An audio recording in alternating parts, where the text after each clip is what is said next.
Baik kan anak, Assalamualaikum warahmatullahi wabarakatuh. Terima kasih sudah menjawab salam Bu Farah, walaupun tidak terdengar semuanya, tapi saya yakin anak-anak SMP 1 menjawab salam saya. Selamat pagi, salam sejahtera untuk kita semua. Anak-anakku, selamat datang di masa pengenalan lingkungan sekolah SMP Negeri 1 Malang, tahun ajaran 2020-2021. Pada kesempatan yang baik ini, Bu Farah dan Bu Rena akan mengajak kalian untuk mengetahui bagaimana cara belajar yang efektif.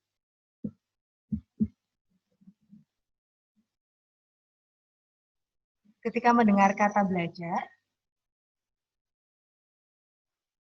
baik, Bu Farah dulu. Tadi sudah saya sampaikan di awal, tidak ada kegiatan mencoret-coret slide. Saya masih melihat itu di kelas awal, kelas ABC. Tidak ada yang melakukan aktivitas apapun. Nah, semua kegiatan kalian bisa terpantau dari sini. Jadi, Bu Farah mohon kerjasama kalian untuk mengikuti kegiatan ini dengan baik. Yuk, sudah kelas 7 SMP 1 loh ini ya. Sudah kelihatan ganteng, cantik dari sini. Ayo kita belajar bersama. Bagaimana cara belajar yang efektif. Begitu mendengar kata belajar, sebagian dari kita mungkin akan merasa, kok belajar lagi begitu ya. Belajar, ada juga sebagian dari kita yang ketika belajar senang gitu, gembira. Oh iya, ini waktunya belajar. Banyak respon, banyak tanggapan dari setiap anak. Ada yang suka belajar dan ada yang tidak. Apakah ketika kita menyalin buku catatan dari teman, itu termasuk belajar? Ataukah apakah ketika kita menyiapkan pelajaran setiap harinya itu sudah termasuk belajar? Apakah itu yang dimaksud belajar? Nah, kita akan membahasnya pada kesempatan kali ini. Secara umum, cara belajar efektif ada dua, yaitu belajar di sekolah, secara jarak jauh seperti ini, dan belajar di rumah. Untuk belajar di sekolah, ada setidaknya 8 poin yang akan kita bahas hari ini. Yang pertama, sikap siap menerima pelajaran. Lalu, fokus mengikuti pelajaran, memotivasi diri untuk senang belajar, memiliki kemandirian dan kejujuran, memahami konsep belajar, mengenal gaya belajar efektif, lalu kemudian mengenal gaya belajar yang cocok dengan diri kita seperti apa, aktif dalam forum pembelajaran, dan evaluasi diri yang terakhir. Ini sedikit agak banyak, tapi ini penting untuk kita pelajari bersama. Selanjutnya, yang harus dipersiapkan untuk belajar efektif yaitu sikap siap menerima pelajaran. Ketika kita siap menerima pelajaran, yang dilakukan seperti yang sudah anak-anak perlihatkan tadi. Siap menerima pelajaran, sudah menggunakan seragam, sudah duduk dengan baik, tidak ada yang tidur-tiduran, dan tetap fokus. Ya, Brian, baik. Silakan tetap fokus, siap menerima pelajaran. Nah, sikap siap menerima pelajaran ini artinya apa, Bu? Artinya ketika kita mau belajar, sudah janjian dengan gurunya, anak-anak, begitu kata Bu Guru ya. Nanti silahkan diklik tautan ini untuk memulai pelajaran. Iya, ketika kalian sudah mengklik itu artinya kalian sudah siap. Sudah kebutuhan dirinya sudah terpenuhi. Kebutuhan diri itu mencakup apa, Bu Farah? Kebutuhan diri itu mencakup misalnya sarapan. Anak-anak harus sarapan pagi. Tidak ada ceritanya ketika melakukan pembelajaran seperti ini. Sebentar Bu, saya nggak siap belajar. Saya masih lapar Bu. Itu nggak ada ya. Sudah siap belajar. Penuhi kebutuhan diri sebelum belajar, lalu duduk dengan nyaman. Tidak ada yang tiduran, tidak ada yang melakukan kegiatan dengan jalan-jalan, tidak ada melakukan kegiatan dengan kegiatan lainnya seperti makan, gitu tidak ada. Jadi fokus belajar seperti belajar di sekolah, Pak. Duduk nyaman dengan perangkat belajar yang siap digunakan. Dan lagi yang terakhir, sikap siap belajar itu yaitu menyiapkan perangkat lain selain gawai atau laptop kalian. Artinya ada buku paket, Ada buku tulis, ada alat tulis di sekitar kalian yang terjangkau. Jadi siap belajar artinya sudah siap, tidak perlu mencari-cari lagi. Ketika mau belajar tidak perlu lagi, mana ya buku saya di mana, pulpen saya di mana, tidak ada lagi seperti itu. Pastikan kalian memiliki sikap siap menerima pelajaran. Selanjutnya, fokus mengikuti pelajaran. Ketika kalian sudah siap menerima pelajaran, akan lebih mudah bagi kita untuk fokus selanjutnya. Fokus dalam hal ini artinya tidak terpengaruh dengan keadaan sekitar. Jadi ketika kalian belajar, lalu melintas di depan kalian ada tukang bakso, tiktok gitu, nggak apa-apa, tetap fokus. Nggak, kalau nggak fokus ya seperti apa? Ada tukang bakso, ada tukang siomay, tetot, siomay mau beli. Nah ini artinya nggak fokus untuk belajar. Ada yang seperti itu saat ini? Ada yang guyu-guyu nih kayaknya kayak gitu ya. Baik, selanjutnya berusaha memahami pelajaran. Fokus mengikuti pelajaran artinya berusaha memahami pelajaran yang disampaikan oleh guru kalian.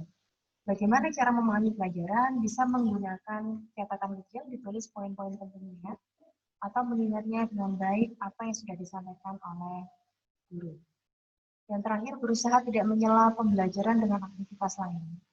Ketika belajar, fokus tidak sambil lihat TV, tidak sambil mendengarkan radio, tidak dengan rebahan, artinya fokus mengikuti pelajaran. Selanjutnya,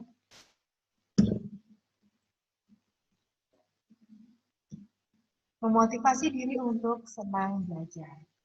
Apakah kalian memiliki hobi? Kalian memiliki kesenangan? Oh iya Bu, saya senang bermain sepak bola. Oh iya Bu, saya senang membaca. Saya senang bermain basket. Sesuatu hal yang kita senangi akan lebih mudah untuk kita lakukan setiap harinya. Begitupun dengan belajar. Kalau kita sudah senang belajar, maka kita akan memiliki kesadaran diri untuk belajar tanpa disuruh. Menganggap belajar adalah bagian dari hidup kita, bagian dari kebutuhan kita. Bu, saya nggak memiliki semangat untuk belajar. Ketika belajar, saya selalu merasa, aduh kok belajar lagi ya, beban gitu. Maka coba tanyakan pada diri kalian, bagaimana jika saya tidak belajar? Nah, untuk mencapai suatu hal yang baik, kita perlu belajar. Belajar di sini perlu rutin, ya. Tidak bisa misalnya besok ulangan, langsung hari ini, satu malam aja Bu belajar, tidak bisa. Harus dipikir sedikit demi sedikit, hingga kalian memiliki pemahaman. Bayangkan jika kalian tidak belajar, maka pengetahuan kalian tidak akan bertambah. Jika pengetahuan kalian tidak bertambah, maka langkah kalian untuk menuju kesuksesan juga pasti akan terhambat. Motivasi selalu diri kalian untuk selalu senang belajar. Poin yang ketiga. Selanjutnya, poin yang keempat, memiliki kemandirian dan kejujuran. Anak-anakku, selama kalian di rumah, kami yang di sekolah, Bapak Ibu Guru tidak bisa memantau langsung kemandirian dan kejujuran kalian. Maka ini adalah hal yang harus ditanamkan, hal utama yang harus ditanamkan. Kalian memiliki kemandirian untuk belajar dan kejujuran ketika mengerjakan tugas. Anak yang memiliki kepercayaan diri yang baik pasti akan bisa mengerjakan tugas dengan baik. Bagaimana Bu agar saya bisa percaya diri? Dalam pelajaran tersebut, kuasai nak materinya. Bertanya apabila tidak paham. Nanti akan kita bahas lebih lanjut mengenai ini. Ya pasti tanamkan dalam diri kalian untuk selalu mandiri, belajar. Mandiri artinya tidak perlu disuruh, tidak perlu dioyoi orang tua. Ayo, undang saya sinau gitu. Orang tuanya tidak perlu seperti itu, tapi kalian sendiri yang memiliki kesadaran. Setiap pukul 8 sampai pukul 12 untuk kelas 7 misalnya pelajaran bahasa Indonesia. Baik, setiap pukul itu saya harus siap sedia. Saya harus bersegera untuk belajar mempersiapkan pelajaran bahasa Indonesia. Ini adalah bentuk kemandirian. Dan bentuk kejujuran, misalnya ada tugas dari guru kalian, anak-anak silakan kerjakan secara mandiri, menggunakan sumber yang ada. Anak yang jujur akan selalu percaya diri dengan jawabannya. Anak yang jujur tidak akan mudah begitu saja menyontek pekerjaan temannya yang belum tentu benar. Anak yang jujur akan mengerjakan sebisa mungkin tugas yang diberikan dengan baik. Gitu. Selanjutnya, poin yang kelima, yaitu memahami konsep belajar. Ini yang sudah saya singgung di awal. Setiap hari kita melakukan aktivitas yang katanya belajar. Setiap Bu Farah tanya, anak-anak sudah belajar tadi malam? Sudah, semuanya jawab gitu ya. Anak-anak tadi malam, kalian memiliki waktu untuk belajar? Iya Bu, sudah belajar. Namun tidak semua orang paham tentang konsep belajar. Mengerjakan PR bukan belajar. Mengerjakan PR berarti mengerjakan tugas ya. Belajar itu ketika kalian melakukan aktivitas mental atau psikis dan menambah wawasan sehingga menimbulkan perubahan tingkah laku, menimbulkan pemahaman baru. Oh iya, yang kemarin salah. Ini yang benar. Nah, penambahan pemahaman semacam ini adalah bentuk kalian sudah belajar. Artinya ada perubahan tingkah laku dalam bentuk pemahaman tadi. Jadi diingat ketika kalian hanya menyiapkan buku untuk keesokan harinya, itu bukan belajar. Itu hanya kegiatan rutin mempersiapkan diri untuk ke sekolah atau mempersiapkan diri untuk belajar. Masih sebatas persiapan, bukan konsep belajar. Selanjutnya, mengenali gaya belajar yang efektif. Anak-anakku, setiap dari kita memiliki gaya belajar yang berbeda. Secara umum ada 3 gaya belajar, yaitu melalui visual, auditori, dan kinestetik. Ada yang menggunakan gaya belajar visual, artinya kita atau sebagian dari teman kita mungkin ada yang ketika belajar lebih mudah apabila menggunakan catatan dengan gambar-gambar yang menarik atau catatan yang penuh warna-warni. Ada teman kalian atau bahkan kalian yang begitu? Ada, iya.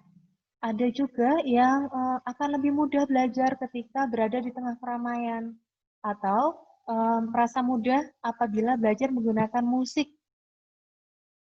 Enggak Bu, saya tuh mudah apabila saya mendengarkan radio Bu atau mendengarkan suara TV, tapi saya nggak melihat TV-nya Bu. Nah, bisa jadi kalian termasuk siswa yang memiliki gaya belajar auditori atau dengan mendengar.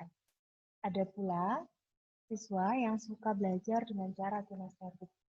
Artinya dia itu aktif gitu, aktif mudah melakukan sesuatu apabila dengan jalan-jalan atau kalau enggak dengan mencoba langsung, dengan percobaan langsung itu masuk dalam anak kinestetik. Ketika ada pertanyaan mungkin, jadi Bu Farah, mana sih gaya belajar yang baik? Nak, semua gaya belajar baik. Mohon dimatikan mic-nya.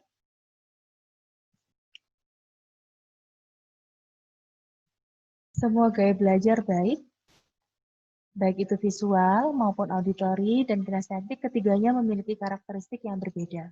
Semuanya memiliki kelemahan dan kelebihan masing-masing. Oleh karena itu, ada baiknya kalian mengenali mulai sekarang. Mengenali gaya belajar yang cocok untuk saya apa ya? Gitu. Mohon maaf, Dirli dari kelas G atau H bisa dimatikan, nak, mikrofonnya. Dan Rui 7B, Rasya, mohon dimatikan mikrofonnya. Terima kasih. Bu Farah lanjutkan. Silakan kalian mengenali gaya belajar yang efektif bagi kalian seperti apa. Apakah itu visual, auditori, atau kinestetik. Atau mengkombinasi di antara ketiga ini, boleh. Jadi, mengapa ini penting untuk mengenal gaya belajar yang efektif, agar hasil yang didapatkan juga optimal, agar belajar kalian juga menyenangkan. Gitu.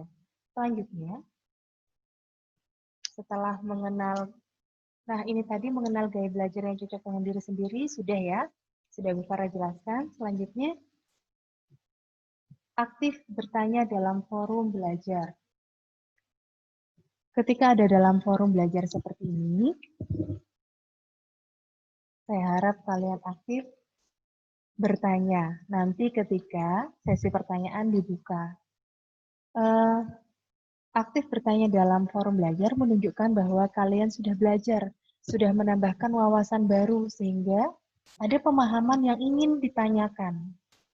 Ada pemahaman yang ingin dikonfirmasi pada guru, benar atau tidak. Gitu. Bertanya dalam forum belajar merupakan tanda bahwa anak-anak sudah belajar. Bertanyalah ketika sesi nanti sudah dibuka. Yang kedua, pahami topik yang dibahas apa. Kalau misalnya hari ini dalam pelajaran Bahasa Indonesia Bu Farah membahas topik teks deskripsi, maka topik itu yang harus ditanyakan, bukan topik yang lain. Fokus terhadap topik yang disampaikan. Selanjutnya, jangan malu bertanya untuk hal yang kurang jelas. Masih ingat kata pepatah, malu bertanya sesat di jalan? Ya, malu bertanya sesat di jalan. Bertanyalah apa saja yang ingin kalian ketahui selagi ada kesempatan. Dan yang keempat, bertanyalah dengan suara yang jelas dan bahasa yang mudah dipahami. Gunakan suara yang lantang. Bu, saya Wahyu dari kelas 7A misalnya, ingin bertanya. Nah, ini jelas menunjukkan identitas diri, nama, dan kelas selanjutnya disampaikan apa yang ingin kalian tanyakan. Begitu. Dan apabila pertanyaan itu sudah disampaikan oleh teman kalian, ada baiknya tidak ditanyakan kembali. Karena itu merupakan bukti bahwa kalian sudah menyimak jawabannya tadi. Selanjutnya, yang terakhir yaitu mengevaluasi diri. Kita seringkali sudah mengaku belajar selama pembelajaran jarak jauh di rumah. Selama belajar di sekolah, kita mengaku sudah belajar. Namun, pernahkah kita mengevaluasi diri? Jangan-jangan ketika setelah 1 hari kita belajar di sekolah, ditanya orang tua, "Nak, tadi di sekolah diajari apa sama Bu Guru?" Apa ya? Nggak tahu. Nah, jawaban semacam ini menunjukkan bahwa kalian tidak belajar. Yang tadi dilakukan hanya mengikuti pelajaran, tapi tidak belajar. Tidak ada wawasan, tidak ada pengetahuan baru yang masuk dan mengubah perilaku pemahaman kalian. Jadi ada baiknya setelah pembelajaran dilakukan, yang kalian lakukan adalah menanyakan pertanyaan-pertanyaan serupa ini. Apa yang saya dapatkan hari ini? Pelajaran apa yang saya pahami? Apa kekurangan belajar saya hari ini? Oh iya, hari ini selama pembelajaran saya lebih senang bercanda dengan teman. Oh iya, hari ini selama pembelajaran saya masih banyak melamun. Nah, ini namanya evaluasi diri. Lalu, pertanyaan yang terakhir, apakah hari ini saya bisa fokus belajar? Oh tidak, hari ini saya tidak bisa fokus Bu belajar. Penyebabnya apa? Perut saya sakit, saya salah makan Bu kemarin. Nah, evaluasi diri semacam ini penting agar kalian bisa mencapai tujuan belajar yang efektif. Poin 1-9 sudah saya sampaikan, itu tadi adalah cara belajar efektif selama di sekolah melalui pembelajaran virtual atau pembelajaran jarak jauh seperti ini. Selanjutnya untuk belajar di rumah, kalian akan dipandu oleh Bu Rena. Saya persilahkan.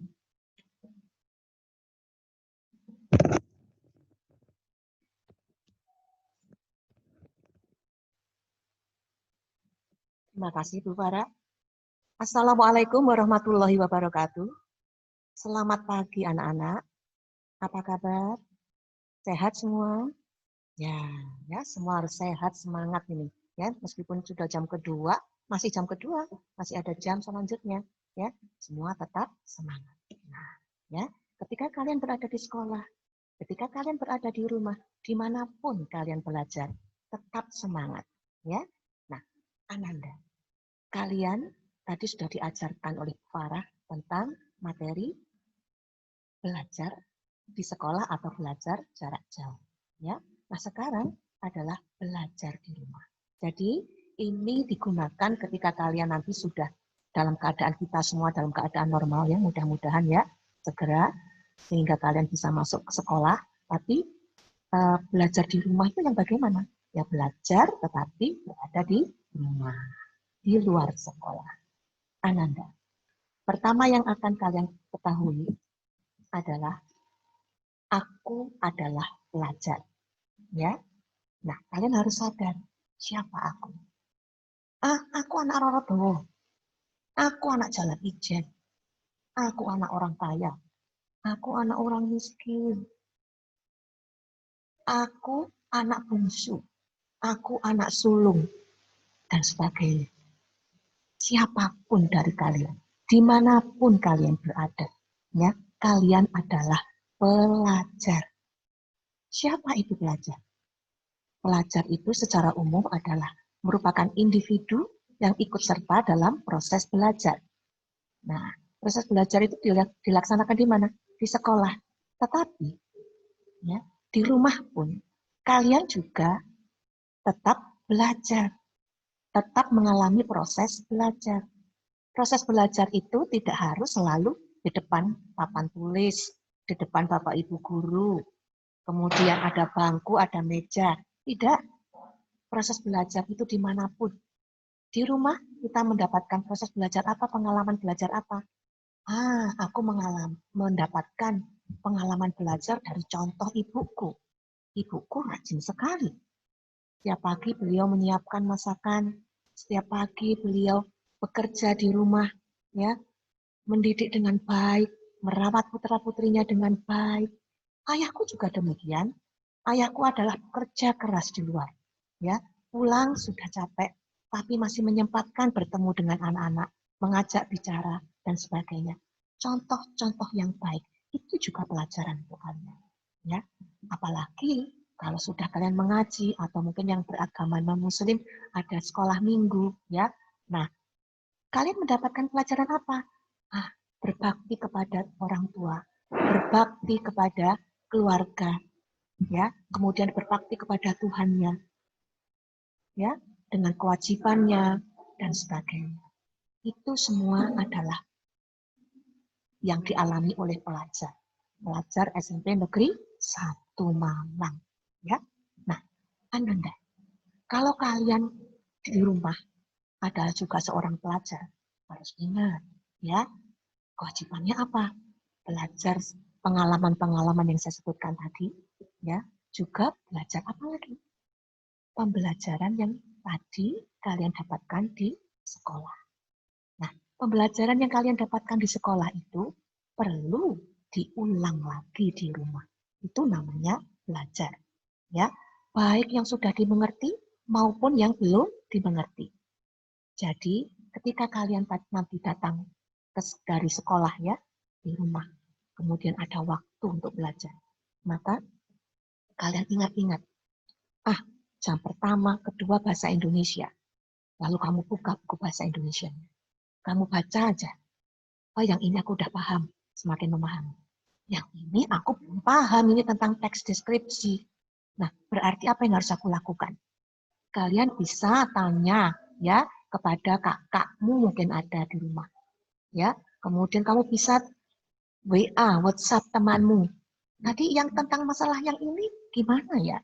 Nah, kamu juga bisa berusaha mencari browsing di internet, ya. Kamu cari tentang ini yang aku tadi nggak bisa ini. Nah, itu adalah belajar mandiri yang dimaksud dengan Bu Farah tadi. Jadi tidak perlu, aku nggak ngerti, aku nggak bisa bahasa Indonesia, angel, aku bodoh, aku nggak bisa. No, no, no. Ya, jadi kalian harus mengatakan bahwa aku insya Allah bisa. Karena aku adalah pelajar yang baik, pelajar yang bertanggung jawab, pelajar yang mandiri. Aku bisa insya Allah. Allah sudah mengatakan, siapa yang mau berjuang, siapa yang mau berusaha, Allah akan memberikan jalan. Ya, jadi kalian nggak usah merasa kecil hati. Tidak bisa, tidak ada kata tidak bisa. Ya, yang ada adalah aku belum tahu. Supaya tahu berarti aku harus mencari sendiri. Nah, kamu cari dengan cara minta tolong, kamu cari dengan browsing internet, ya, kamu cari dengan membaca buku. Nah, itu. Nah, jadi untuk pelajaran yang tidak dimengerti, seperti kata Bu Farah tadi, ya. Oke. Nah, berikutnya adalah yang kedua, menetapkan waktu yang tepat untuk belajar. Nah, sekarang alhamdulillah kalian berada di rumah. Ternyata otak kita itu bisa fokus, ya, saat pagi hari. Karena masih dalam keadaan segar. Tadi sudah makan, sudah minum yang bernutrisi, ya. Nah, energinya itu masih bagus untuk fokus pada jam 9 sampai jam 11. Jadi kalau jam 9 sampai jam 11 seperti ini, kalian harus fokus, ya, karena saat itulah otak itu lagi bagus-bagusnya untuk fokus, ya. Nah, yang kedua, otak akan lebih mudah berkonsentrasi untuk mengerjakan tugas yang berat dalam belajar, ya, dan belajar ketika jam 11 sampai jam 2 siang. Nah, pada saat jam itu, ketika kalian menghadapi hal yang sulit, kamu berusaha untuk mengerti, memahami, ya, karena otak itu sedang bagus-bagusnya berkonsentrasi untuk mengerjakan tugas yang berat, ya. Setelah itu memang otak perlu untuk istirahat. Oleh karenanya di SMP Negeri 1 pada jam-jam terakhir ada saat yaitu ketika kalian mengikuti jam co-kurikuler, saat itu kalian bisa belajar bersama dengan teman, saat bisa bertanya kepada guru, ya. Nah, kemudian sholat, ya. Nah, relaksasi. Nah, itu. Nah, kemudian setelah malam hari, kalian makan malam, ya kan? Nah, setelah belajar, otak dapat beristirahat penuh dengan tidur semalaman. Tuh.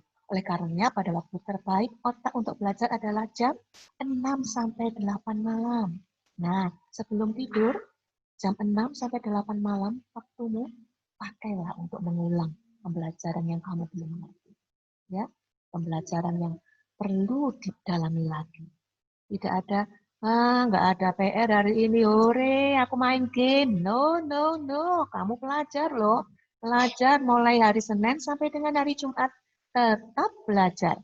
Tetap harus ada memaksakan diri atau mendisiplin, bukan memaksakan ya, mendisiplinkan diri bahwa tiada hari tanpa belajar. Belajar itu menyenangkan.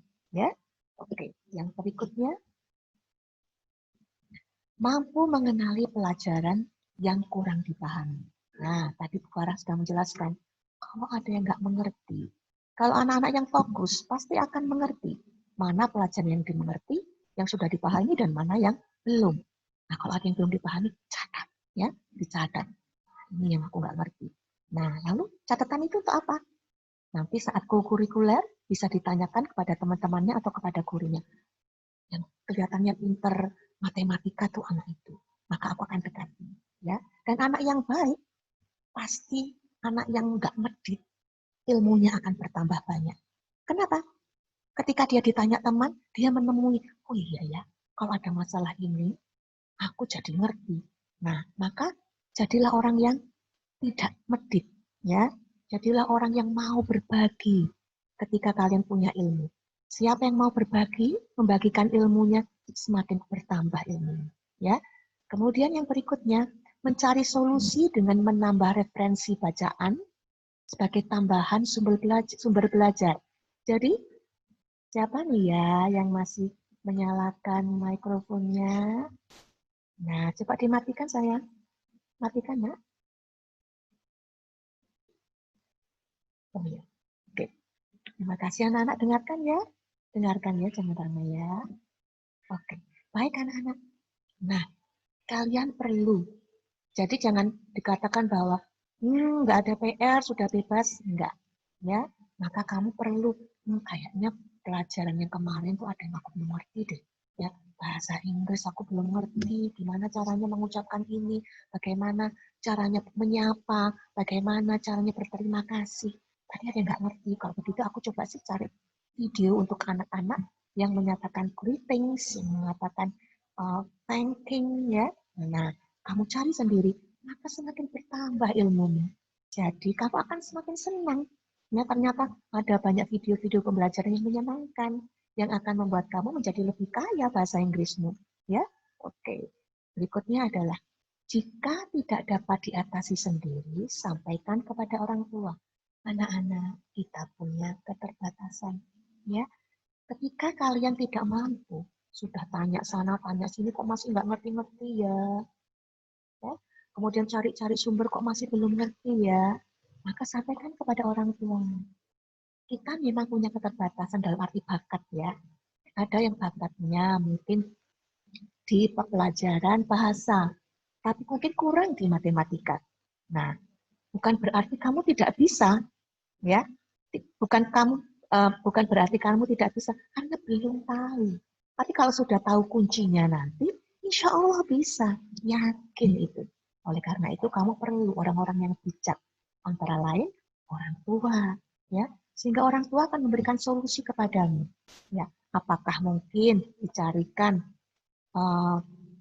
tetangga yang pinter ya, matematika, atau mungkin kakakmu yang bisa matematika, atau mungkin perlu les ya, tambahan. Nah, kalau tambahan les, kayaknya aku nggak bisa sendiri deh. Nah, aku bisanya kalau belajar tuh butuh teman, berkelompok supaya semangat. Butuh teman supaya aku, temanku yang mengerti ini, aku bisa belajar dari temanku. Tapi ada juga anak yang aku nggak mau dengan orang lain, aku bisanya sendiri. Sampaikan kepada ibu. Jangan aku ikut bimbingan belajar dengan orang banyak, klasikal orang banyak. Tidak semua orang bisa seperti itu. Walaupun ada orang yang bisa seperti itu. Ya, maka kenali dirimu sendiri. Aku bisa belajar secara individu yang hanya dengan guru dan aku, privat, ya, atau aku belajar berkelompok 3 orang, 4 orang, atau kalau banyak orang aku nggak bisa. Tapi ada yang aku butuh semangat, butuh berkompetisi, klasikal banyak orang, maka aku harus belajar dengan bimbingan belajar yang ada di luar itu ya. Nah, itu perlu dikonsultasikan dengan orang tua. Tapi jika orang tua tidak mampu, bisa berkonsultasi ketika di sekolah dengan guru BK. Ya. Nah, kemudian yang berikutnya adalah tingkatkan kemampuan belajar dengan beragam cara, seperti dengan teman sebaya ya, tutor sebaya. Ketika kamu bersekolah, mungkin janjian dengan temanmu, yuk kita belajar berkelompok. Tapi harus tanggung jawab loh.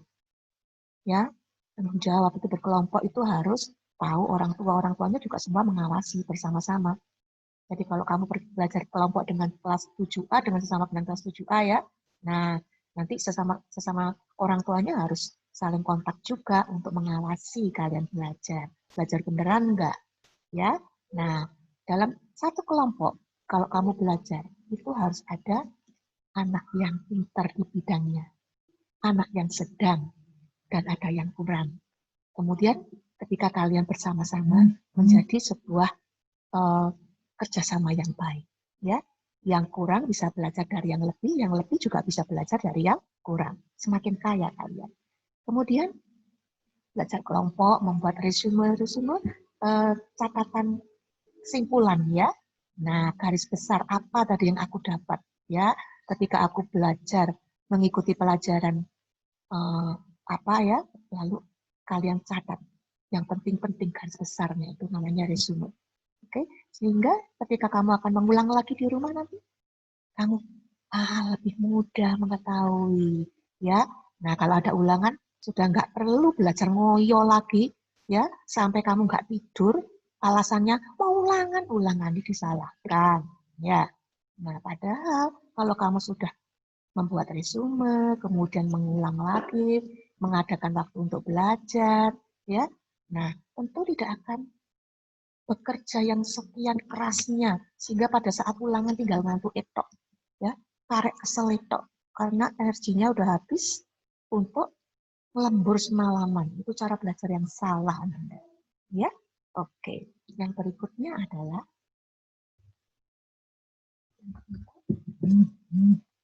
ya, meningkatkan kualitas belajar. Jadi bukan kuantitas belajar, lamanya belajar, seringnya belajar, tapi kualitas belajarnya. Meningkatkan kualitas belajarnya. Apa itu kualitasnya? Walaupun waktuku cuma sedikit, misalkan ya, karena aku sibuk dengan kegiatan macam-macam. Dalam waktu yang sedikit untuk belajar, aku harus fokus, aku harus nyaman, aku harus senang. Ya, nah itu namanya meningkatkan kualitas belajar. Jadi belajar diupayakan sebagai kegiatan harian di rumah yang nyaman. Kalau nyaman tuh misalkan gimana ya Bu ya? Gimana ya Bu ya? Nah, contohnya, aku enak kalau belajar di kebun di rumah. Aku enak kalau belajar di teras. Aku enak kalau belajar sambil tiduran, tapi jangan sampai ngantuk loh ya. Nanti tidur beneran. Ya, aku enak kalau sambil dengerin musik, tapi musiknya pelan aja. Aku enak kalau cuma dengerin musik sambil tapi bisa masuk semua. Yang ngerti kamu sendiri. Ya. Nah, kalau kamu merasa nyaman yang mana pilih. Tetapnya bagaimana dengan cara bagaimana ya. Tapi jangan, aku dengan dengerin musik aku nggak nyaman, jangan kamu paksakan, nanti dengerin musiknya diutamakan, belajarnya menjadi nomor 2, nomor 3. Udah, ya. Kemudian yang kedua, buat kegiatan belajar di rumah dengan kegiatan yang menyenangkan itu tadi, ya. Kemudian yang ketiga, manfaatkan waktu belajar di waktu yang baik untuk belajar, tidak larut malam. Sudah sampai jam 8, maksimal jam 9 sudah cukup bagi seorang pelajar. Kalian lanjutkan dengan tidur, ya. Jadi dalam waktu yang sedikit kamu manfaatkan dengan baik. Jangan berlama-lama mengerjakan sesuatu, ya. Oke. Kemudian yang keempat, setiap hari harus ada waktu untuk belajar. Entah itu 1 jam, entah itu 2 jam, kamu harus menyempatkan, ya. Tidak harus kalau nggak ada PR kemudian tidak belajar, tidak harus aku harus belajar. Mengulang materi yang diajarkan hari ini atau yang hari yang lalu yang masih sulit, yang belum bisa dipahami. Kemudian menambah sumber belajar dari buku atau internet, ya. Kemudian belajar terbimbing dengan orang tua, keluarga, atau guru les, ya. Ananda yang aku sayangi, yang kita sayangi semuanya, semoga pembelajaran hari ini tentang cara belajar betul-betul membuat kalian tahu, membuat kalian paham, ya, cara belajar yang benar bagaimana. Nah, nggak sama dengan waktu SD ya, ternyata SMP udah beda ya. Nah, karena kalau kamu SMP sudah bagus, mulai dari kelas 7, cara belajarnya sudah baik, nanti saat SMA, saat akhir SMP, kamu mendapatkan nilai yang bagus. Dengan nilai bagus, dapat sekolah yang bagus. Sekolah di mana-mana bagus. Tapi kalau kamu sudah biasa, bagus, sudah sekolah dimanapun kamu akan berprestasi. Dan akan mendapatkan siapa yang mau berusaha, siapa yang mau bekerja keras, mendapatkan sesuatu yang baik untuk masa depannya. Oke, ingat masa depan, ya, bukan ingat saat sekarang. Kalau ingat sekarang tuh kamu ingat game, ingat main, ingat yang membuat kamu lupa belajar, ya kan? Ingat masa depan, ingat orang tua, ingat amanah, ya. Baik anak-anakku, tetap sehat, tetap gembira, ya, makan makanan yang bernutrisi, kemudian laksanakan protokol kesehatan dengan baik walaupun di rumah. Gunakan masker, sering mencuci tangan, ya. Nah, dan tingkatkan imun kalian dengan senam-senam yang ringan, makanan yang bergizi, kemudian senang dan gembira. Saya kira cukup sekian kan Anda? Bersama Bu Farah. Wassalamualaikum warahmatullahi wabarakatuh. Tetap sehat dan semangat. Terima kasih.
Oke. Iya, selamat pagi anak-anak semua. Assalamualaikum warahmatullahi wabarakatuh. Apa kabar kalian? Masih semangat? Masih semangat mengikuti MPLS kita hari ini? Iya, oke. Kasih jempol dong. Kasih jempol dong kalau masih semangat. Mana ini calon siswa SMP Negeri 1 Malang? Wow, wow. Oke, iya. Oke, very good. Iya. Ini materi terakhir ya hari ini ya? Ya, oke. Kalau tadi pagi kalian sudah mendapatkan materi tentang. Oh, ini masih ada video yang tidak dinyalakan ya? Ada Javier, Kayana, siapa lagi? Ada Yaris. Ayo, kita juga pengen tahu nih wajah-wajah kalian. Iya, oke. Ya, tadi pagi kalian sudah dapat materi tentang protokol kesehatan. Itu ya, berarti harus tetap menjaga kesehatan, jangan lupa mencuci tangan, terus kemudian memakai masker dimanapun kalian berada, tetap semangat. Oke, dan apa tadi? Cara belajar efektif. Berarti kalian sudah siap ketika masuk nanti, kalian sudah harus siap. Apa sih yang harus saya siapkan? Oke, itu hari ini yang penting ya, yang akan kita sampaikan hari ini tidak kalah pentingnya, sangat penting. Oke, dan hari ini untuk sesi terakhir, kalian bisa lihat di screen ya, sudah di-share screen Pak Wahyu? Ampun, oke. Ya, presenter kita hari ini, kalian lihat di sana, ada Sulistija Juniasi. Itu saya, kemudian nanti yang sesi kedua akan dilanjutkan oleh Ibu Indra Susanti. Oke, dan untuk materi yang pertama,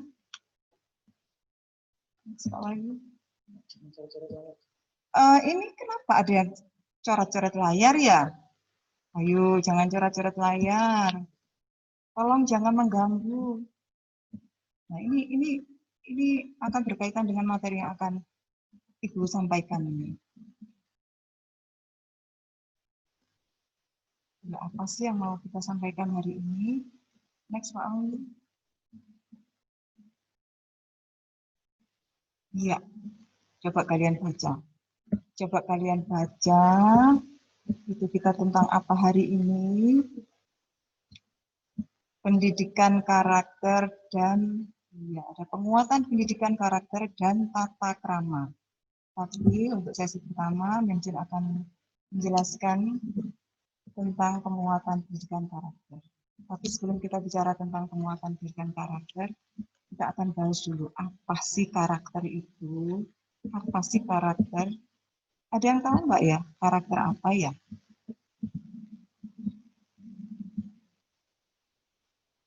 Oke, ada yang mungkin mau menjawab di situ mungkin ya? Di chat ya? Coba sih kalian jawab apa sih kalau ada yang tahu. Kolom chat coba dibuka. Kolom chat coba dibuka. Memang pengen tahu. Ada yang sudah tahu nggak sih karakter itu apa? Bagas coba Bagas 7B ya. Oke, sudah ada yang mencoba menjawab. Oke, ya nanti kita buka lagi ya. Kalian buka di buku-buku kalian apa sih yang dimaksud dengan karakter. Tapi hari ini Memjin akan coba. Oh, ada yang sudah. Oke, watak dari seseorang, kepribadian. Oke, iya betul. Oke, apalagi sikap yang dimiliki seseorang. Oke, good. Oke. Iya, terima kasih kalian semua sudah menjawab dengan betul dan itu yang akan kita sampaikan. Apa sih itu karakter? Kalau kalian tadi sudah menjawab, ada yang menjawab tentang watak, coba sih apa itu karakter? Karakter itu apa itu karakter? Iya. Iya. Ini Mem Jun sudah cari ini di KBBI, Kamus Besar Bahasa Indonesia. Ternyata yang sudah kalian jawab tadi betul kan? Ya, karakter adalah akhlak atau budi pekerti yang membedakan seorang dengan orang yang lain. Atau kita sebut kata lainnya dengan watak. Oke, very good. Ya, kalau berkarakter berarti seperti apa? Berkarakter berarti orang yang mempunyai kepribadian yang berbeda dari orang lain. Begitu ya? Iya, oke. Jadi diharapkan nanti kalian ketika sudah masuk di SMP 1 dan kemudian kita belajar di sini, kalian akan mempunyai kepribadian, karakter yang berbeda dari siswa yang lain di mana? Di sekolah-sekolah yang lain karena kalian harus mempunyai watak yang beda dari mereka. Oke. Next, Pak. Pak Wahyu. Pak Wahyu.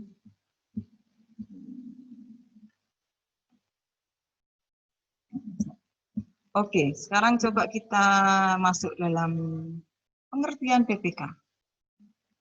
Kalau kita sudah bicara tentang karakter sendiri, kita akan bicara tentang PPK. Oh iya, ada yang sudah tahu tepuk PPK ya? Sudah ada yang tahu tepuk PPK? Ada yang bisa? Ya itu si Rizky ya, Ricky ya, itu sudah. Itu Ricky tuh coba ini ya, apa? Mengingat-ingat ya. Coba ini Bu Indah ini, ada Bu Indah ini mau ngajari ini. Coba anak-anak, ketika kalian SD pasti kalian diajari bagaimana tepuk PPK. Masih ingat nggak? Tepuk PPK, religius, nasionalis, gotong royong, mandiri, integritas. Yes, oke. Oke, iya. Bu Indah yang hafal ya, Mem Jin tadi agak lupa. Iya, kalau kalian ingat tepuk PPK berarti yang akan kita bahas adalah sifat-sifat kelima itu ya. Iya. Kelima tadi ada religius, kemudian ada nasionalis, mandiri, gotong royong dan integritas. Alhamdulillah banyak yang sudah ingat dan masih ingat. Oke, kita lanjut ya. Oke, pengertian PPK. Pengertian PPK berarti gerakan pendidikan di sekolah untuk memperkuat karakter siswa, karakter atau kepribadian watak siswa melalui keterpaduan antara olah hati itu ya atau etik, kemudian olah rasa, estetik, olah pikir, literasi, dan olahraga atau kinestesi. Dan yang pasti mendapat dukungan dari masyarakat dan kerjasama antara sekolah, kemudian keluarga kalian, dan tentu saja masyarakat di lingkungan kita. Oke, next Pak. Nah, kalian pasti bertanya-tanya, ngapain sih kok ada pendidikan karakter? Kenapa sih kok harus dikuatkan di sekolah-sekolah gitu ya? Kira-kira untuk apa sih? Ada yang bisa jawab nggak sih tujuannya? Itu sudah dibuka ya. Tapi mungkin kalian punya jawaban sendiri. Coba, Mem Jun pengen tahu. Ditulis dong. Ditulis lagi. Apa sih tujuannya? Tujuannya apa sih sepanjang yang kalian tahu? Ada yang jawab nggak? Memperbaiki karakter penerus bangsa. Oke, iya, untuk memperbaiki karakter penerus bangsa. Oke, ada lagi. Membentuk karakter siswa. Iya, betul. Ada lagi. Mengembangkan platform pendidikan nasional. Iya, waduh. Wow, oke. Untuk memiliki kepribadian yang bagus. Iya, iya, betul. Betul. Itu semua adalah tujuan dari penguatan pendidikan karakter yang akan kalian terima di sekolah. Iya, dan yang bisa kita simpulkan dari keseluruhan itu adalah untuk mempersiapkan daya saing kalian nanti. Untuk menghadapi apa? Untuk menghadapi kompetisi di abad 21 yang nantinya akan memerlukan apa? Inovasi. Inovasi itu apa sih ya? Pembaharuan ya. Kemudian komunikasi, kerjasama, dan berpikir kritis.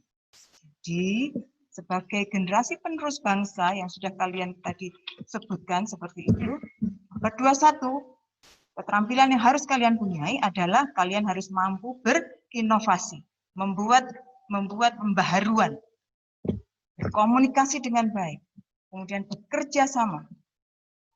Dan yang terakhir, kalian harus bisa berpikir kritis. Nah, itu tujuan utama dari pendidikan, penguatan pendidikan karakter yang akan diterapkan di sekolah. Di mana nanti kalian akan belajar? Ya di sini, di SMP 1. Di SMP 1, kalian akan belajar bagaimana sih kalian berinovasi, berkomunikasi, bekerja sama, berpikir kritis. Kalian siap ya menghadapi abad 21? Siap? Ayo, kalau siap, jawab di sana. Hashtag siap. Hashtag siap. Siap, siap. Ayo, siapa ini yang belum menjawab siap ini? Siapa yang belum menjawab siap abad 21? Oke, iya. Semua siap. Ada 256 siswa, semua siap menghadapi abad 21. Alhamdulillah. Dan semua adalah siswa kita SMP Negeri 1 Malang. Oke, Argo Wulas Pensa. Kalian siap menghadapi abad 21? Oke. Ya. Tapi sebelum kita nanti ke sana, coba sih, ayo kita bahas dulu apa sih yang akan, dimensi apa sih yang akan kalian perlukan nanti dalam mengolah kepribadian, mengolah karakter menjadi siswa SMP Negeri 1 yang siap menghadapi abad 21. Kalian coba lihat di sana, itu ada gambar hati. Iya, itu yang harus kita olah. Yang pertama adalah olah hati atau etik. Makanya ketika tadi kalian melakukan PPK, apa tadi yang pertama? Religius. Jadi apa? Orang religius itu apa sih? Religius itu dari kata apa sih? Itu bahasa Inggris ya, religion. Itu berarti agama, yang berkaitan dengan agama. Berarti orang atau individu yang memiliki kerohanian mendalam, beriman, dan bertakwa. Jadi untuk mempunyai kepribadian yang kalian akan tangguh di abad 21, yang harus pertama kali harus kalian olah adalah iman dan takwa. Oke. Kemudian apalagi yang kedua yang harus diolah? Bukan hanya beriman, tapi juga siswa yang mempunyai estetik peka terhadap lingkungannya. Harus apa? Harus bisa mengolah rasa. Itu berkaitan dengan hati. Berarti kamu harus memiliki integritas moral. Integritas moral yang tinggi. Kalian juga bisa mengembangkan rasa berkesenian dan berkebudayaan. Jadi kalau ada yang kalian yang suka menari, menyanyi, karawitan, itu semua adalah mengolah rasa kalian. Mengolah rasa kalian. Supaya apa? Supaya peka. Kemudian setelah itu apa? Ini yang tidak kalah pentingnya. Olah pikir atau literasi. Literasi berarti akan berkaitan dengan apa? Keunggulan akademis. Jadi ketika kamu sudah iman, peka terhadap orang lain karena sudah mengolah rasa. Sekarang yang diolah adalah olah pikir kalian, akademis kalian. Dan menjadi apa? Pembelajar sepanjang hayat. Apa sih pembelajar sepanjang hayat itu?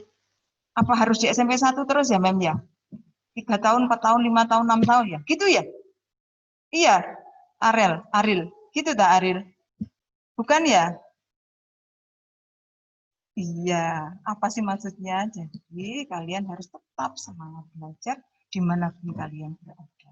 Belajar dari apa? Belajar bukan hanya dari buku, tapi belajar dari berbagai macam sumber. Belajar dari masyarakat, belajar dari pengalaman orang lain, belajar dari pengalaman guru-guru. Dan yang terakhir adalah ya olahraga atau kinestetik. Kenapa diperlukan? Karena kalian harus punya fisik yang kuat, fisik yang sehat. Karena kalau ketika kalian sehat, kalian akan mampu berpartisipasi aktif sebagai warga negara. Oke. Next, Pak Wahyu. Pasti akan kita bahas setelah dimensi ini. Nah, oke. Ini adalah 5 karakter utama yang akan kita kembangkan. Sesuai dengan tepuk UPK kan? Ada religius. Religius itu seperti apa? Religius itu mencerminkan keberimanan terhadap Tuhan Yang Maha Esa. Oke, nasionalis. Kalian harus bisa menempatkan kepentingan negara di atas kepentingan pribadi atau kelompoknya.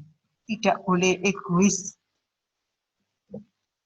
Saya saja dulu deh, kelompok saya saja dulu. Misal. No, tidak seperti itu.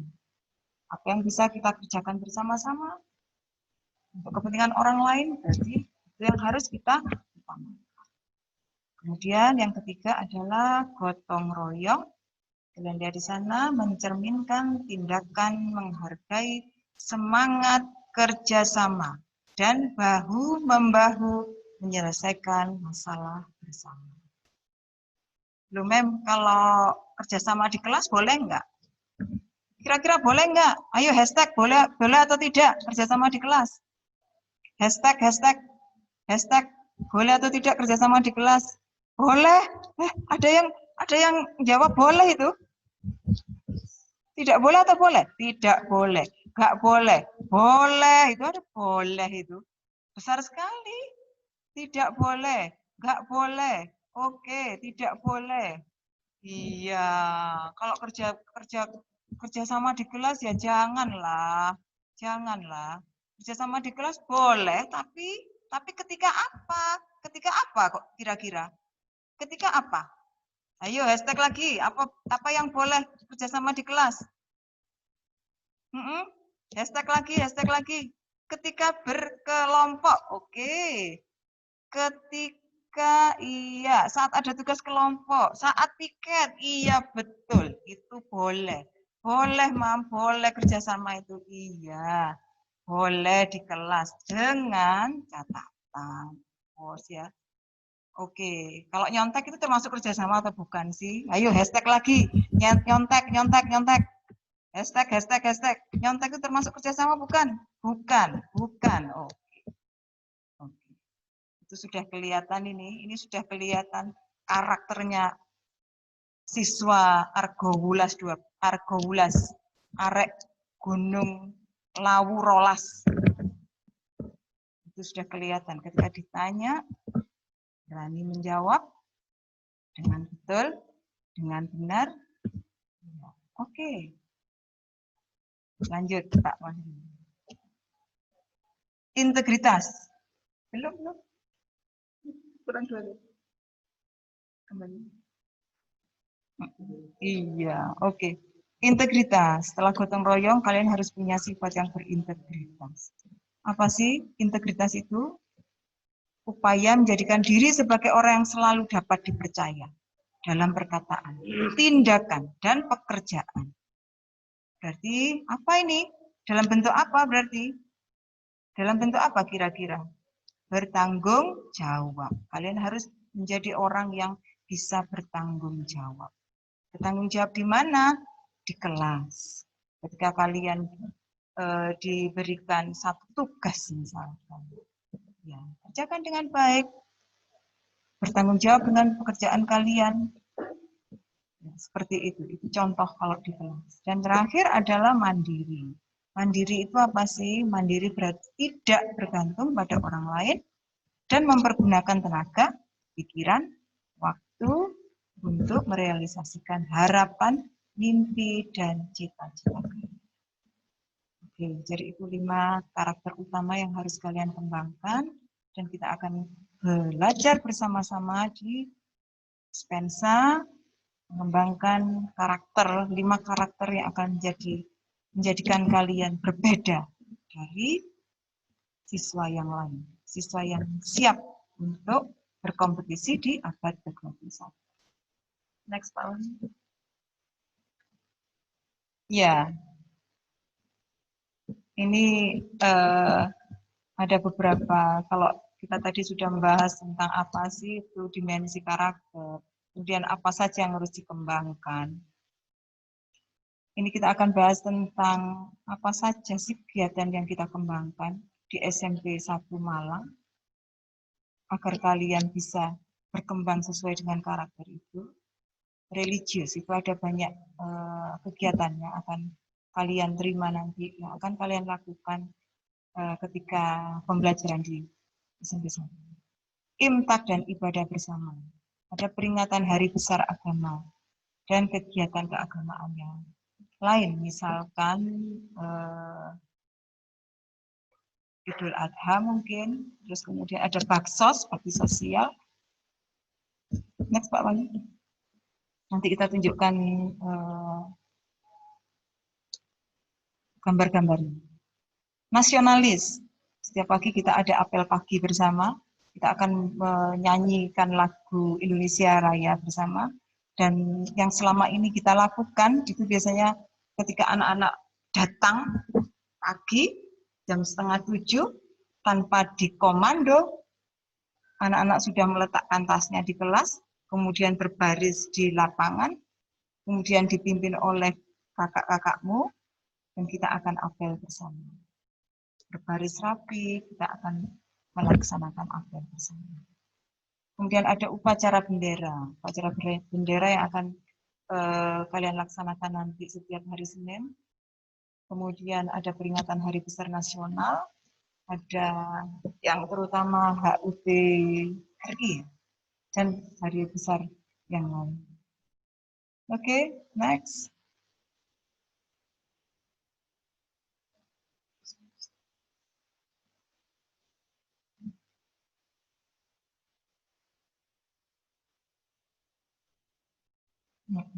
Gotong royong.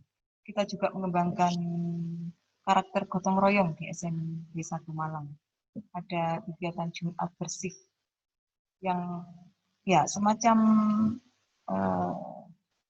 kerja bakti yang kita laksanakan setiap hari Jumat minggu ke-2.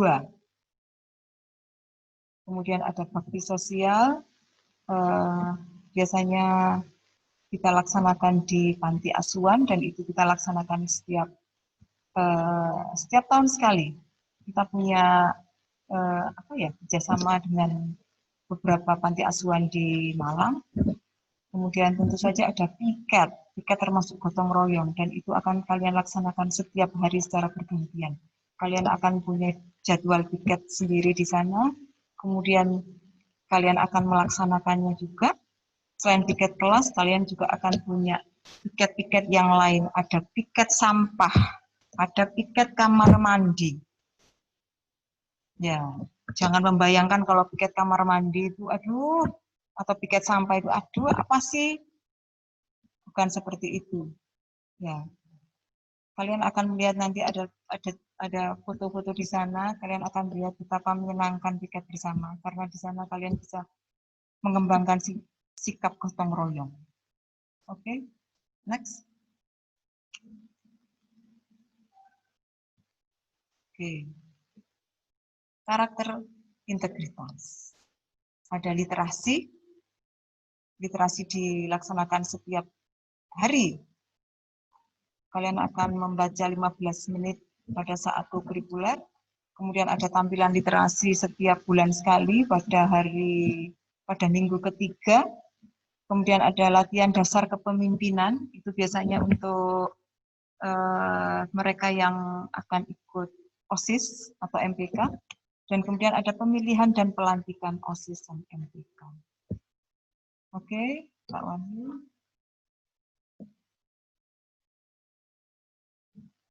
Terakhir. Nah, karakter mandiri. Di SMP 1 kalian akan punya kegiatan untuk melatih karakter mandiri kalian. Dewan Galang, ada PAMSI, dan English D. Dewan Galang itu apa sih, Mam? Dewan Galang itu kepramukaan. Dan itu akan melatih kemandirian kalian. Kemudian ada PAMSI yang akan dilaksanakan ketika kalian sudah kelas 3. Terus kemudian ada English Day. English Day biasanya kita laksanakan ketika kamu kelas 8. Setiap kelas akan menampilkan English Day. Bisa dalam bentuk drama. Kemudian tampilan-tampilan seni lainnya. Tapi berbahasa Inggris. Ya, itu sebagian kegiatan. Hanya sebagian kegiatan untuk mengembangkan karakter di SMP 1. Next, Pak Wahyu. Ya, ini kita tampilkan foto-foto ya.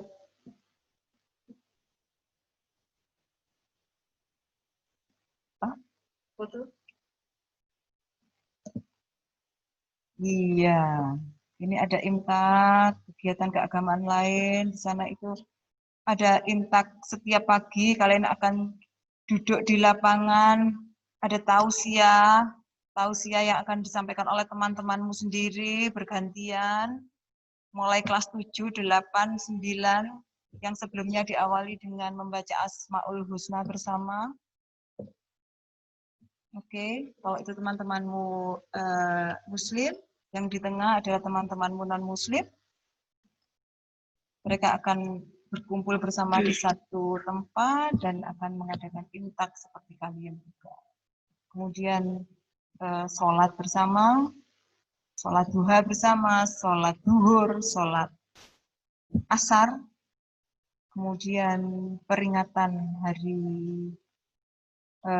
agama, hari besar agama. Next, Pak Wahyu. Ya, ini kegiatan untuk melatih karakter nasionalis. Kalian lihat di sana ada apel setiap pagi, kemudian peringatan Hari Nasional. Next, Pak Wahyu.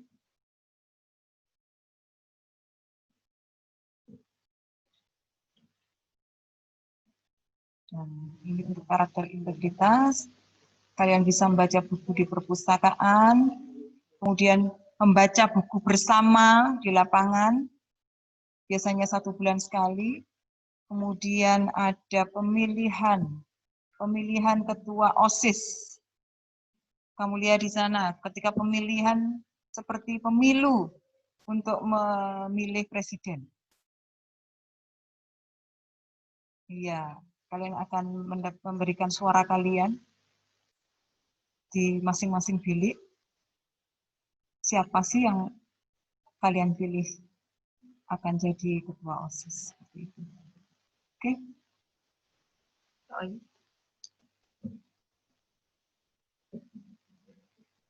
Ini untuk melatih gotong royong.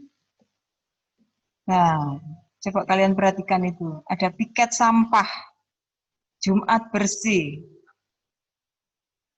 Terus kemudian selain itu juga ada ini yang di atas bergotong royong memberikan ilmunya untuk temanmu yang lain. Kalian lihat di sana, kita saling membantu. Kalau ada adik kelas yang masih belum bisa membaca Al-Quran, itu ada kakak-kakak kelasmu yang siap membantu.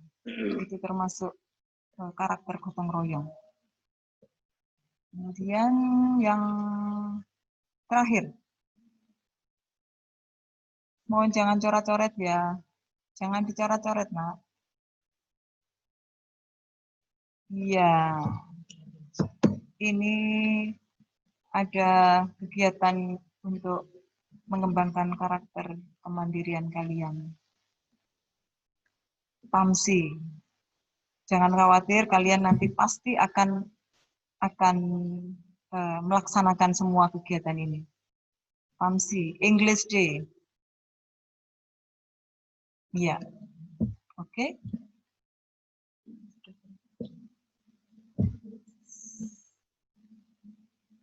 Iya.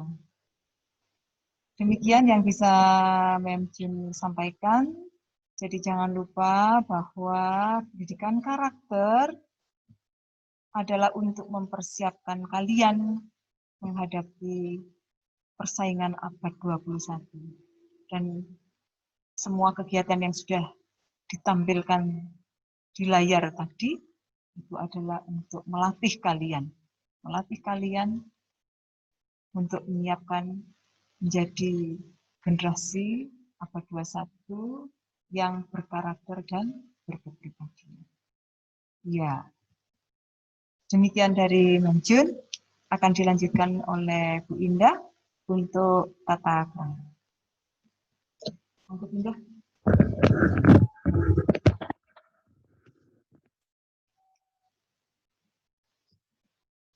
Terima kasih.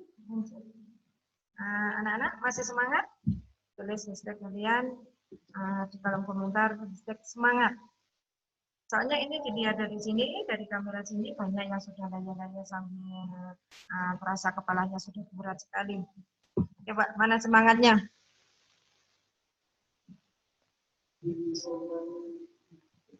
Coba, kalian pasti di SD diajari tepuk PPK. Ayo, semuanya berdiri sambil melaksanakan tepuk PPK. Berdiri semuanya? Oke, yang tidak tepuk PPK, nanti tepuk PPK sendiri lah. Oke, kita mulai. 1, 2, 3. Ayo, Mem Jun. Tepuk PPK. Religius, nasionalis, gotong royong. Oh, maaf. Coba kita diulangi lagi. 1, 2, 3. Tepuk PPK. Religius, nasionalis, sepertinya di sini juga anak-anak, sepertinya ini Pak Afif ada yang ngaco ya ini. Kita ulangi lagi. Kita ulangi lagi yang semangat. Ya. Kalau nggak gitu nanti kalian nggak semangat. Kalau gini kan ada semangatnya kalian. Untuk mengulang lagi. 1, 2, 3. Tepuk PPK. Religius, nasionalis, mandiri, gotong royong, integritas. Yes, yes, yes, oke. Terima kasih. Biar kalian semangat lagi, silakan kalian duduk kembali dan kita lanjutkan pada materi hari ini yang terakhir terkait dengan pendidikan karakter tadi, kita kaitkan dengan tata krama. Ya, semuanya sudah siap? Masih semangat ya? Tetap semangat. Oke, tata krama. Apa sih yang dimaksud dengan tata krama? Tata krama merupakan suatu norma atau kebiasaan yang mengatur sikap sopan dan santun yang disepakati oleh lingkungan. Tata krama itu tidak tergantung pada suatu aturan yang tertulis dan berbadan hukum, tapi suatu kebiasaan yang mendarah daging pada di masyarakat. Untuk pada pagi hari ini, untuk materi tata krama akan Ibu Indah jelaskan tentang tata krama terhadap orang tua di rumah. Lanjutnya tata krama kepada guru dan karyawan di sekolah, tata krama dengan teman, lingkungan sekitar, dan yang terakhir adalah media sosial. Untuk yang pertama yaitu tata krama terhadap orang tua di rumah. Ini adalah rangkuman secara garis besar tentang tata krama kita ketika di rumah terhadap orang tua. Pasti setiap rumah memiliki tata krama tersendiri yang mungkin tidak dimiliki oleh orang lain atau rumah yang lain. Ini secara garis besar saja, Bu Indah jelaskan. Yang pertama, apa sih tata krama terhadap orang tua di rumah itu? Satu, berbicara dengan bahasa sopan. Kalau bicara dengan orang tua, bicaralah dengan bahasa yang sopan dan baik. Dengan nada yang rendah, jangan menggunakan suara yang tinggi. Kedua, menghormati dan menghargai orang tua. Apapun pekerjaan orang tuamu, apapun kegiatan orang tuamu, haruslah kalian tetap menghormati dan menghargai orang tuamu. Yang ketiga, mementingkan kepentingan orang tua daripada kepentingan sendiri. Bila mana orang tua itu menyuruh kalian untuk melakukan sesuatu, sedangkan kalian sedang melakukan hal yang lain, maka utamakanlah kepentingan orang tuamu dulu daripada kepentinganmu sendiri. Yang keempat, menaati semua perintah orang tua. Setiap orang tua pasti memerintah atau menyuruh anaknya pada perilaku yang baik. Tidak ada orang tua yang menyuruh atau memberikan perintah yang jelek kepada anaknya. Karena semua perintah orang tua adalah demi kebaikan anak-anaknya. Tolong anak-anak yang kelas ABC tidak mencoret-coret layar ya anak-anak, karena akan muncul di layar kami. Karena kegiatan mencoret itu salah satu kegiatan vandalisme yang tidak mentaati tata krama di lingkungan. Nanti akan dijelaskan lebih lanjut. Pasal ABC tolong diperhatikan ya nak. Yang kelima yaitu berpamitan bila keluar rumah. Bila kalian hendak pergi, hendak keluar rumah, kalian sebaiknya berpamitan kepada orang tua. Bila mana kalian tidak berpamitan, orang tua kalian akan bingung ketika kalian tidak segera pulang ke rumah. Bila kalian tidak ada di rumah, bila kalian bepergiannya membutuhkan waktu yang lama. Yang keenam, tidak menyela pembicaraan orang tua. Bila orang tua sedang berbicara, tidaklah sopan bila kita menyela pembicaraannya. Bila kalian ingin berbicara, tunggulah sampai orang tua kalian selesai dalam berbicara. Yang ketujuh yaitu membantu orang tua. Ini sebenarnya kewajiban anak kepada orang tua, yaitu membantu pekerjaan orang tua ketika di rumah. Bila orang tua kita repot melakukan suatu pekerjaan dan kalian bisa membantunya, segeralah kalian membantu orang tua kalian tanpa diperintah. Tata krama terhadap orang tua ini bisa kalian kembangkan karena di setiap rumah pasti berbeda-beda. Coba sih apa aja tata krama kalian di rumah itu terhadap orang tua, coba ditulis di kolom komentar. Winda bacakan dari sini. Oke, mana? Mungkin yang berbeda dari yang sudah Bu Indah jelaskan? Ada? Berbicara dengan sopan, membantu orang tua. Ada lagi? Membantu orang tua. Ada lagi yang lain mungkin tata krama kalian di rumah selain yang sudah Bu Indah katakan tadi? Mentaati perintah orang tua, oke. Berbicara sopan, tidak membantah orang tua, baik. Menghargai orang tua, mengakui suatu kesalahan, bagus. Ternyata banyak sekali ya aturan atau tata krama kalian di rumah. Mungkin yang orang lain juga tidak punya. Karena aturan tiap rumah tadi, Bunda katakan berbeda-beda. Oke, ini kelas A, B, C. Diulangi lagi mencoret-coret layar. Ayo, kondisikan. Jangan mencoret-coret layar. Karena ini termasuk tata krama dalam bermedia sosial juga. Karena kita sedang siaran online. Kita lanjut Pak ke tata krama dengan guru dan karyawan. Pak Wahyu. Baik, ini adalah tata krama di sekolah untuk guru dan karyawan. Kelas ABC, tolong jangan coret-coret lagi ya nak ya. Mengganggu dalam membaca teks dari sini. Oke, nanti ketika kalian masuk sekolah, berarti kalian akan bertemu dengan Bapak Ibu Guru dan karyawan di SMP 1 Malang. Di sini pun di sekolah pasti ada tata krama terhadap guru dan karyawan selaku kalian sebagai siswa di Sepensa. Apa aja tata krama menjadi siswa selama di Sepensa? 1. Mengucapkan salam bila bertemu guru maupun karyawan dan bersalaman. Seperti halnya ketika kalian masih SD dulu, pasti setiap ketemu Bapak atau Ibu guru pasti akan bersalaman dan mengucap salam. Ketika kalian bersalaman, di tangan Bapak Ibu guru itu ada sejuta doa buat siswanya. Ketika kalian bersalaman, Bapak Ibu guru pasti akan mendoakan, semoga anak-anakku pintar, semoga anakku menjadi siswa yang sukses, semoga kelak di suatu hari anakku menjadi anak yang hebat. Seperti itu. Selanjutnya yaitu mengerjakan tugas-tugas yang diberikan secara online maupun offline. Kenapa pindah katakan online? Karena untuk semester 1 ini kalian akan belajar secara online. Maka tugas-tugas kalian yang dikerjakan pasti secara online. Kerjakanlah tugas-tugas yang diberikan oleh guru secara tepat waktu dan kumpulkan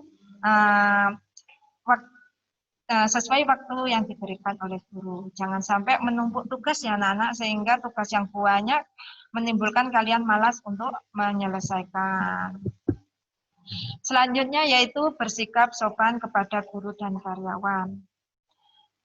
Entah itu guru itu ternyata adalah saudaramu sendiri, guru karyawan itu adalah orang tuamu sendiri, tetanggamu, ataupun saudaramu, tetap kalian harus bersikap sopan ketika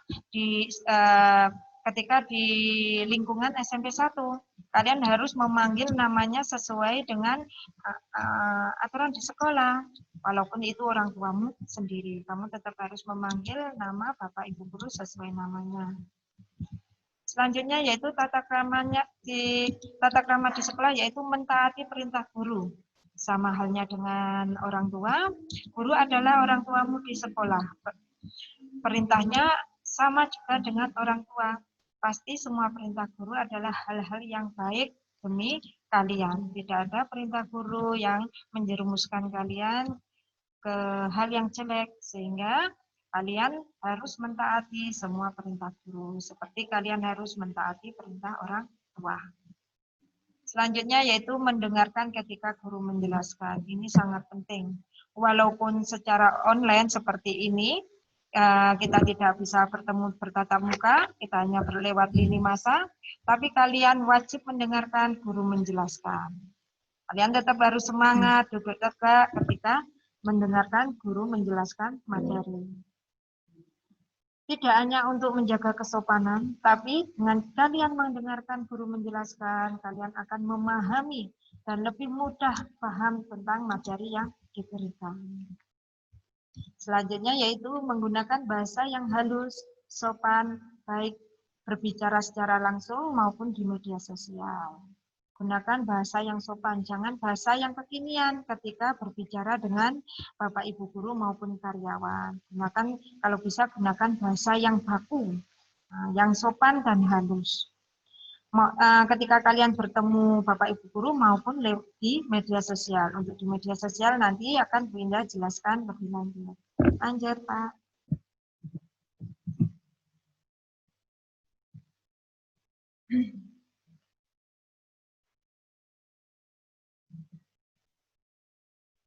Sekarang ini adalah tata krama dengan teman. Dengan teman pun dalam berteman pasti ada tata kramanya. Apa aja sih tata krama yang harus kalian lakukan bila berteman?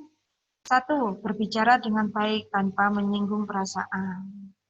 Berbicaralah dengan nada yang sopan, nada yang baik ketika dengan teman. Jangan menyinggung perasaannya, apalagi dengan membuli.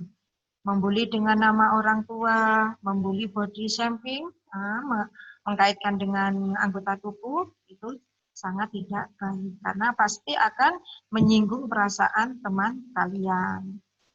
Walaupun itu nada kalian ada bercanda, pasti tidak nyaman bagi teman kalian yang belajar bicara. Yang selanjutnya, berkata jujur dan bersikap ikhlas. Dalam berbicara dengan teman, kalian hendaklah bersikap jujur. dan ikhlas dalam berteman. Tidak pilih-pilih teman, yang kaya atau yang miskin, yang pintar atau yang bodoh, apapun itu teman kalian adalah teman kalian dan kalian wajib ikhlas dalam berteman. Saling menasihati dan tolong menolong. Tolong anak-anak, ini yang kelas semua kelas ini A, B, C, D, E, F, G, H, tolong jangan mencoret-coret layarnya, karena di sini akan muncul. Saling menasihati dan tolong menolong. Bila ada teman yang salah, melakukan kesalahan, hendaklah teman dinasihati. Bagaimana cara menasihatinya? Jangan dinasihati di depan umum, namun dinasihati secara sendiri sehingga tidak apa ya istilahnya, tidak mengedankan perasaan temanmu. Dan tolong menolong bila ada teman yang kesulitan, kesusahan, hendaklah kalian yang pertama maju untuk menolongnya. Yang keempat, mengucapkan salam bila bertemu dan tidak mengumpat. Bila bertemu dengan kalian dimanapun, ucapkanlah walaupun hanya say hello, hai. Tidak harus formal seperti assalamualaikum, selamat siang. Tapi dengan kalian menyapa itu sudah membuat kalian itu merasa akrab dengan yang lain. Terus jangan sambil mengumpat, mengucapkan salam sambil mengumpat, seperti memanggil dengan panggilan nama orang tua. Itu tidak baik. Selanjutnya yaitu selalu berpikir positif terhadap teman dan tidak membicarakan hal buruk di belakangnya. Positive thinking terhadap teman, tidak berpikiran negatif terhadap apa-apa yang dilakukan teman. Apalagi sampai membicarakan hal buruk di belakangnya atau gosip, gibah. Tidaklah elok bila kalian ngerasani atau gosipin temannya di belakangnya. Yang keenam yaitu bijak dalam bermedia sosial dengan teman, menjaga privasi teman. Bijak dalam bermedia sosial dengan teman di sini bahwasanya walaupun kalian tidak bertemu secara langsung, tapi kalian dalam berkomunikasi dengan teman, kalian harus tetap menjaga kesopanan. Bila ada masalah dengan teman, dibicarakan dengan baik-baik, walaupun di media sosial, jangan menggunakan status dengan menjelek-jelekan teman lain. Karena dengan kalian membuat status yang menjelekkan orang lain, akan menimbulkan masalah baru. Tidak menyelesaikan masalah, tapi akan menimbulkan masalah lain. Dan menjaga privasi teman. Bila teman tidak ingin bercerita, janganlah kalian istilahnya mengoyoi, memaksa untuk teman kalian bercerita. Selanjutnya yaitu tata krama di lingkungan. Lanjut. Anak kelas ABC, tolong ya jangan coret-coret. Walaupun coretan kalian itu bagus, coretan kalian itu adalah bernilai seni, tapi tidak baik bila coret-coret wilayah. Yaitu tata krama di lingkungan. 1. Menghormati tetangga dan orang lain. Tetangga itu adalah saudara terdekat kalian. Walaupun kalian punya saudara kandung, punya saudara kakek, nenek, paman, tante, tapi bila mana rumahnya jauh, maka saudara dekat kalian adalah tetangga. Dengan tetangga, kalian harus saling menghormati, saling tolong-menolong, dan membantu. Ketika bertemu dengan orang lain, ucapkanlah salam. Tapi tidak semua diucapkan salam ya anak-anak. Kalau kalian tidak kenal, kalian ucapkan salam, nanti bagaimana dikira orang gila ya. Nah, ucapkan salam pada orang-orang yang mungkin kalian kenal. Tidak masuk rumah orang lain tanpa seizin. Walaupun itu adalah tetangga dekat kalian, teman akrab kalian, atau rumah saudara kalian. Kalau ingin masuk rumah, izinlah terlebih dahulu. Ucapkan salam dan ketuk pintu. Selanjutnya ini ya kelas GH juga ikut coret-coret ya. Kelas ABC juga masih, mohon tidak mencoret-coret di layar HP kalian ya anak-anak. Yang selanjutnya adalah menolong dan membantu orang lain yang sedang memerlukan bantuan. Jadilah orang yang pertama, bila ada orang yang kesusahan, kalian segera menolong dan membantu orang lain, walaupun dimanapun. Contohnya ketika kalian di jalan, ada orang lain yang banyak bocor, maka segera dekatinya dan berikan informasi yang diperlukan, seperti informasi bengkel terdekat, atau mungkin membantu mendorongnya, atau yang lain. Yang ketiga, selanjutnya ikut menjaga kebersihan lingkungan. Buanglah sampah pada tempatnya. Jangan ngawur membuang sampah di mana saja. Ya. Selanjutnya mengucapkan terima kasih dan senyum manis. Bila mana kalian setelah ditolong, setelah diberi sesuatu, ucapkan terima kasih dan berikan senyum termanis kalian. Coba sih kalian senyum, mana senyum termanis kalian? Tunjukkan pada kami. Mana? Aduh, Bella senyumnya manis sekali. Yang lain.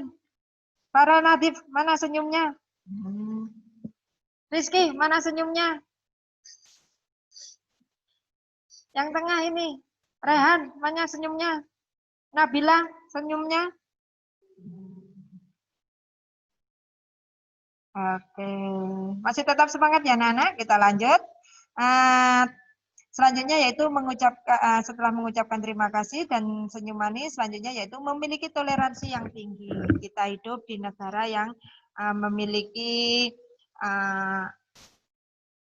agama yang berbeda-beda, 6 agama, memiliki suku bangsa, ras, etnis, dan macam-macam. Maka dari itu dalam tata krama di lingkungan kita harus memiliki toleransi yang tinggi, tidak membeda-bedakan dalam berteman, dalam bergaul. Tidak mengolok-olok agama lain, ras lain, suku lain, dan yang lainnya. Kemudian kita harus dapat menahan diri dan emosi. Jangan mengedepankan emosi dalam menyelesaikan masalah. Tapi kita harus menahan diri dan mencari solusi atas permasalahan yang kita hadapi. Lanjut. Selanjutnya yaitu ini. Yang kita sedang hadapi itu adalah belajar secara online. Maka di sini tata krama berkomunikasi di media sosial Bunda utamakan untuk guru. Apa aja sih tata krama berkomunikasi di media sosial? Pertama, ketika kalian ingin chat dengan Bapak Ibu guru atau yang lain, berilah salam terlebih dahulu. Gunakan salam dengan bahasa yang baik dan sopan. Gunakan bahasa yang baku. Ini adalah Bapak Ibu gurumu, bukan temanmu. Jangan menggunakan bahasa yang kekinian seperti hai, you, ze, atau yang lain. Gunakan bahasa yang baik, sopan, dan baku. Ingat-ingat anak ya, pasti kalian akan mengalami ini ketika kalian nanti berkomunikasi di media sosial dengan guru. Ingat-ingat ya anak-anak, ini pasti akan kalian alami. Selanjutnya yaitu menyebutkan nama dan kelas. Setelah kalian memberi salam, sebutkan nama kelas, bila diperlukan adalah nomor absen. Jumlah kalian kelas 1 itu tidak sedikit anak-anak, 256. Tidak memungkinkan setiap guru menyimpan semua nomor HP kalian. Maka dari itu ketika kalian ingin berkomunikasi dengan guru, jangan lupa menyebutkan nama, kelas, bahkan nomor absen. Selanjutnya yaitu menyampaikan hal yang ingin disampaikan. Setelah menyebutkan nama, langsung sampaikan hal yang ingin disampaikan, seperti permohonan izin sakit, permohonan izin tidak masuk sekolah, bertanya tentang tugas, mengumpulkan tugas, bertanya materi yang belum paham, dan lain-lain. Dalam menyampaikan hal ini, janganlah bertele-tele, langsung pada pokok bahasan yang ingin kalian sampaikan. Selanjutnya, setelah menyampaikan hal yang ingin disampaikan, ucapkan terima kasih dan salam penutup. Menggunakan bahasa yang sopan, baik, dan baku. Jangan mengucapkan ucapan terima kasih seperti hanya menggunakan thanks, trims, dan lain-lain. Tapi gunakan bahasa yang sopan dan baik. Selanjutnya yaitu responsif. Segera membalas pesan dari guru. Bila mana guru ngechat kalian atau WA kalian, pasti ada hal yang penting untuk disampaikan. Maka segera balaslah pesan dari guru itu. Kalian harus responsif terhadap guru. Nah, anak masih semangat pagi ini? Ancurkan jempol kalian. Mana jempol kalian? Oke, masih semangat anak-anak ya. Ini yang materi terakhir pada hari ini. Akan dilanjutkan pada esok hari, materi MPLS. Saya Dadis Jun selaku pemateri pendidikan karakter dan tata krama mengucapkan terima kasih atas perhatian kalian pada pagi hari ini. Terima kasih kalian telah mengikuti dengan baik. Semoga apa yang kami berikan pada pagi hari ini dapat membantu kalian dalam bersosialisasi di SMP Negeri 1 Malang. Terima kasih. Assalamualaikum warahmatullahi wabarakatuh.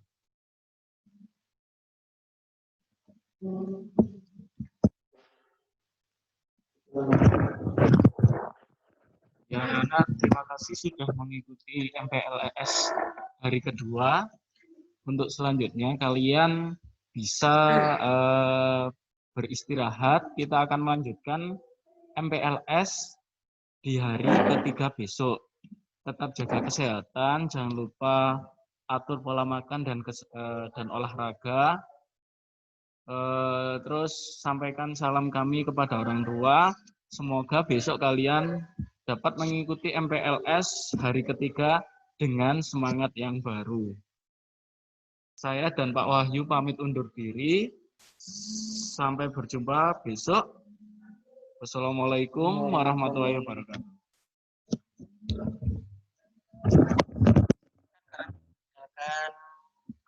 Live ini sudah belum menjalankan live karena kuotanya dihemat ya. Besok kita masih lanjut 3 materi lagi dan seterusnya.